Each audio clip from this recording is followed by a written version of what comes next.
अस्सलाम वालेकुम दोस्तों, welcome back to my YouTube channel. दोस्तों, आज की इस वीडियो में हम बात करेंगे पीपीएससी के केस नंबर 26 के जरिए जो सीट्स अनाउंस हुई हैं इंस्पेक्टर लीगल की, उसके बारे में आपको तफसील के साथ बताया जाएगा। तो वीडियो को स्टार्ट करने से पहले दोस्तों, अगर आप इस चैनल पर न्यू हैं तो काइंडली हमारे चैनल को सब्सक्राइब करें।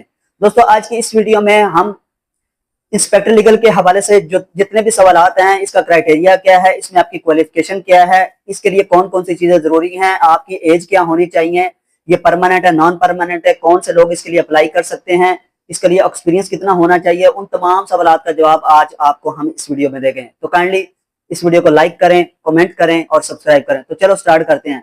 दोस्तों, अगर हम इसकी सीट के हवाले से बात करें तो ये टोटल जो है ना वो 390 सीट्स हैं। अगर इसमें मिनोरिटीज कोटा को देखा जाए तो वो 20 सीट्स मिनोरिटीज के लिए रखी गई हैं, और अगर खवातीन की बात की जाए तो खवातीन के लिए जो है वो 59 सीट्स रखी गई हैं। तो दोस्तों, ये काफी बड़ी तादाद में सीट्स हैं।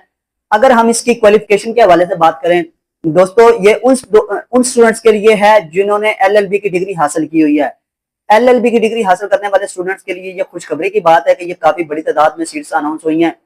लेकिन दोस्तों, इसके साथ एक और बात लाजमी है कि एलएलबी की डिग्री के साथ साथ आपके पास जो 2 साल का एक्सपीरियंस होना वो लाजमी है। 2 साल की प्रैक्टिस होना आपके पास लाजमी है after completion your degree LLB. Okay, तो अगर दोस्तों इसके पेपर के हवाले से बात की जाए कि इसका पेपर किस किस्म का होगा, दोस्तों इसमें के पेपर जो है ना वो सब्जेक्टिव और ऑब्जेक्टिव दोनों बुनियादों पर मुश्तमिल होगा। इसमें मरूजी सवालात भी होंगे। इसके अलावा इसमें जो है ना वो आपसे उर्दू ऐसे भी पूछा जाएगा, और इंग्लिश के हवाले से जो है ना वो ऐसे भी इसके हवाले से भी क्वेश्चन किया जा सकता है। इसके अलावा करंट अफेयर के हवाले से क्वेश्चन किए जाएंगे, मुतालिया पाकिस्तान के हवाले से क्वेश्चन किए जाएंगे, इस्लामियात के हवाले से, इस्लामी स्टडी के हवाले से जो है ना वो क्वेश्चन आ सकते हैं। दोस्तों, अगर हम इसमें अप्लाई करने का तरीका देखें तो इसमें अप्लाई कैसे होगा, क्योंकि कुछ लोगों को जो है ना वो इसके हवाले से इंफॉर्मेशन नहीं होती कि इसमें जो है ना अप्लाई कैसे करना होता है। तो दोस्तों, इसमें इसके लिए आपको पीपीएससी की ऑफिशियल वेबसाइट पर जाकर अपने तमाम डॉक्यूमेंट्स जो है ना वो उनको कंप्लीट करने के बाद आपने अप्लाई करना है। इसकी अप्लाई की जो फीस है वो कुछ ज्यादा नहीं है, सिर्फ 600 रुपया इसकी जो बैंक फीस है वो आपके पास होना लाजमी है। तो दोस्तों, ये इसके अगर डोमिसाइल के हवाले से देखा जाए तो डोमिसाइल जो है ना वो आपके पास होना लाजमी है, क्योंकि कुछ लोग कहते हैं कि हमारे पास तो सर डोमिसाइल नहीं है, लेकिन डोमिसाइल होना लाजमी है। डोमिसाइल के बगैर आप अप्लाई नहीं कर सकते। अगर हम इसकी सैलरी के हवाले से बात करें तो दोस्तों, इसकी सैलरी जो है ना वो 90,000 से लेकर 1 लाख तक हो सकती है।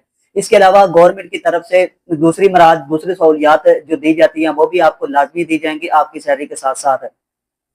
अगर हम बात करें ये परमानेंट है या नॉन परमानेंट है, दोस्तों ये कोई कॉन्ट्रैक्ट बेस पर जो सीट्स नहीं है, ये 2 साल या 3 साल या 4-5 साल के लिए नहीं है, बल्कि ये परमानेंट सीट्स हैं। तो लिहाजा इस पर अप्लाई लाजमी करें, इसके लिए कड़ी मेहनत करें, क्योंकि ये काफी बड़ी तादाद में सीट्स हैं। आपको पता है कि पाकिस्तान में जो है ना वो जॉब्स के हवाले से क्या सूरत हाल चल रही है, लेकिन कंपटीशन बहुत ज्यादा हो चुका है, और ये काफी बड़ी तादाद में सीट्स आई हैं। उन तमाम स्टूडेंट्स के लिए जिन्होंने एलएलबी की डिग्री हासिल की हुई है वो इस पर लाजमी अप्लाई करें और इसके लिए कड़ी मेहनत करें, क्योंकि मेहनत का सिला जो है ना वो अल्लाह ताला आपको लाजमी देगा। तो अगर आपको ये वीडियो अच्छी लगी हो तो इसको लाइक करें और इसमें कमेंट्स करें, ताकि हम आपके लिए जो है ना आने वाले वक्त में नई और इंफॉर्मेटिव वीडियो जो है ना वो आपको मुहैया कर सकें। अल्लाह हाफिज।